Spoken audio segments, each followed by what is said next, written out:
Halo semuanya, kembali lagi sama aku Lisa di video berbeda kali ini. Kali ini aku akan menjelaskan mengenai fitur purchase yang ada di aplikasi Odoo versi 16. Nah, untuk fitur-fitur yang akan aku jelaskan di video kali ini, yang pertama ada RFQ atau Request for Quotation. Yang kedua ada Purchase Order. Yang ketiga ada Create Product Categories atau kita dapat membuat sebuah kategori pada produk. Untuk overview, jadi purchase ini mungkin ada yang masih asing dengan istilah ini. Ini merupakan serapan dari bahasa Inggris yang berarti pembelian. Jadi secara umum dapat diartikan sebagai kegiatan yang dilakukan perusahaan untuk membeli atau menyewa barang atau jasa untuk memenuhi kebutuhan operasional pada perusahaan. Nah, kita lanjut ke bagian yang pertama yaitu RFQ atau Request for Quotations.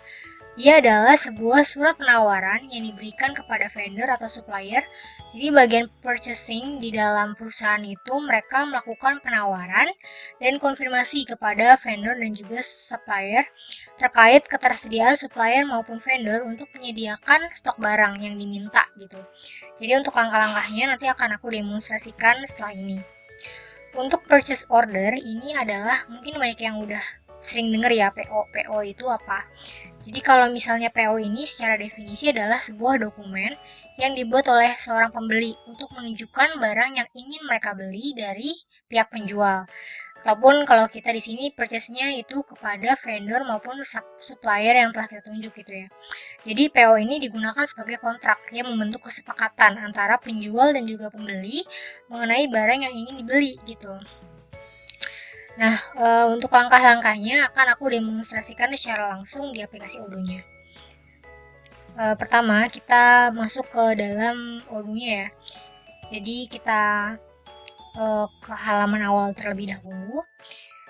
Nah, nanti misalnya teman-teman udah bikin database, kemudian masuk Odoo, nanti akan ada tampilan seperti ini ya. Untuk ada modul-modulnya semuanya ada.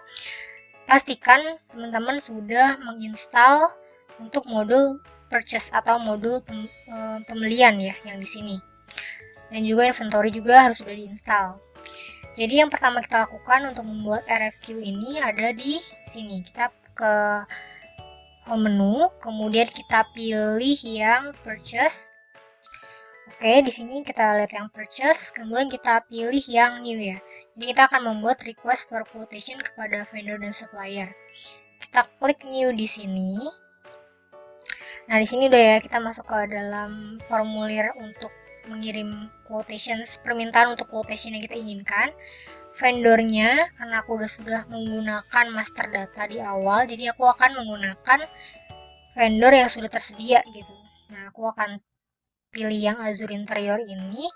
Kemudian aku akan mengisi lagi expected arrival-nya. Jadi, untuk aku mengharapkan barang ini akan datang di seminggu ya, jadi untuk tanggal 26 Maret. Nah, kemudian kita akan menuliskan produk apa saja yang kita inginkan untuk dibeli gitu.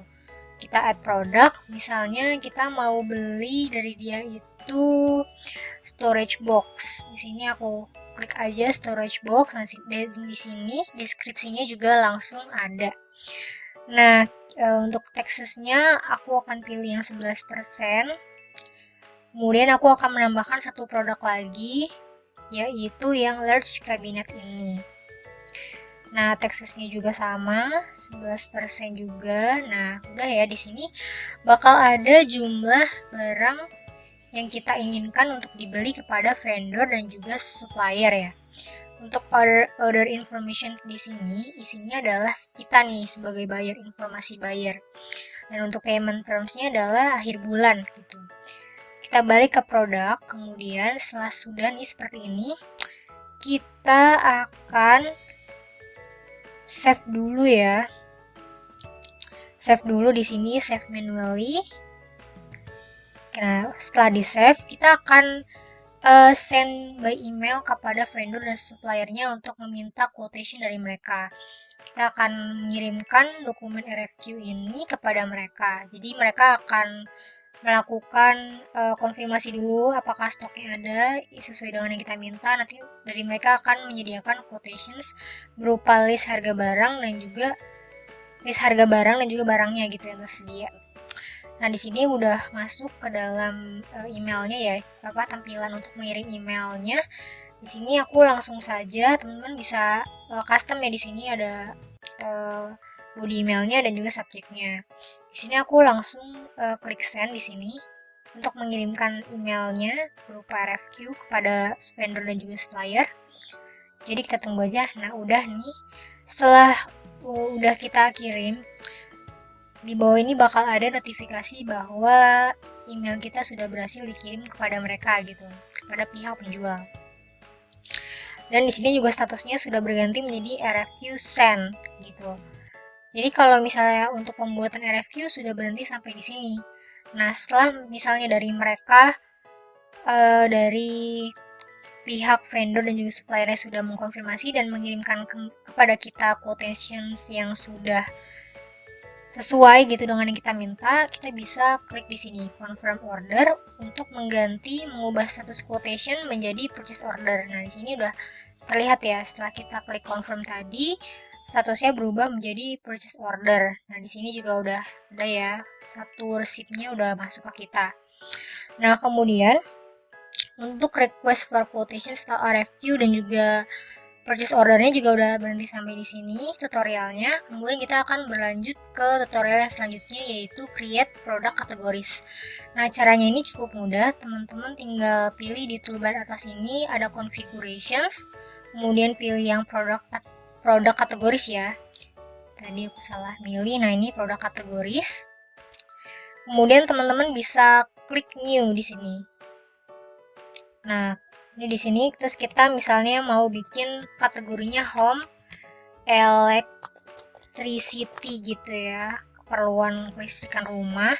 Kemudian teman-teman bisa pilih removal strateginya untuk produk jenis ini tuh seperti apa, apakah first in first out atau last in first out.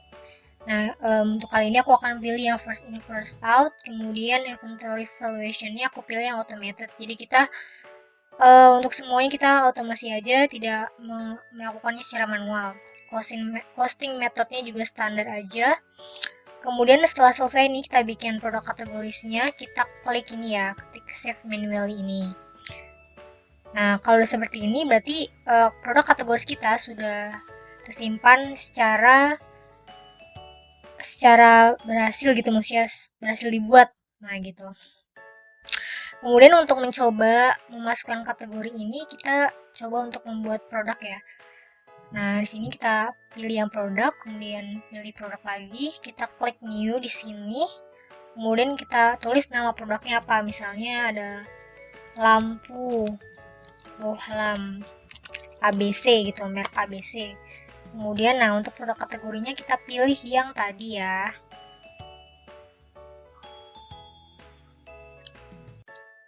Ini ya, home electricity. Sebenarnya di home electricity ini bisa kita configuration lagi sih. Coba ya kita balik lagi ke configuration yang tadi. Tadi aku ada kurang untuk memasukkan parentnya juga ya, parent kategori. Nah, di sini aku parent kategorinya itu aku akan set ke all sellable ini, terus udah aku save ulang. Terus aku masuk lagi ke produk. Jadi untuk yang tadi kemungkinan belum di, nah ini ada deh, lampu bohlam ABC. Jadi aku akan, jadi kalau di sini kan otomatis ya, otomatis ke update.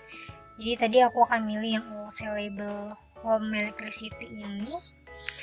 Setelah sudah semuanya, misalnya sales price-nya aku setting ke 15.000, cost-nya misalnya 5.000 lah ya. Terus udah seperti ini, aku akan save lagi di sini. Dan kalau sudah seperti ini berarti sudah bisa di save produknya, dan juga kita udah bisa untuk membeli stoknya dan juga menjual stok ini kepada customer gitu. Bisa juga print labels ya di sini. Kalau misalnya nanti produknya udah ada, kita juga bisa print labelsnya sesuai dengan yang kita inginkan. Oke, sekian video dari saya tentang fitur purchase di aplikasi Odoo versi 16. dengan membuat purchase order, RFQ, dan juga create product kategoris. Kurang lebihnya mohon maaf. Wassalamualaikum warahmatullahi wabarakatuh.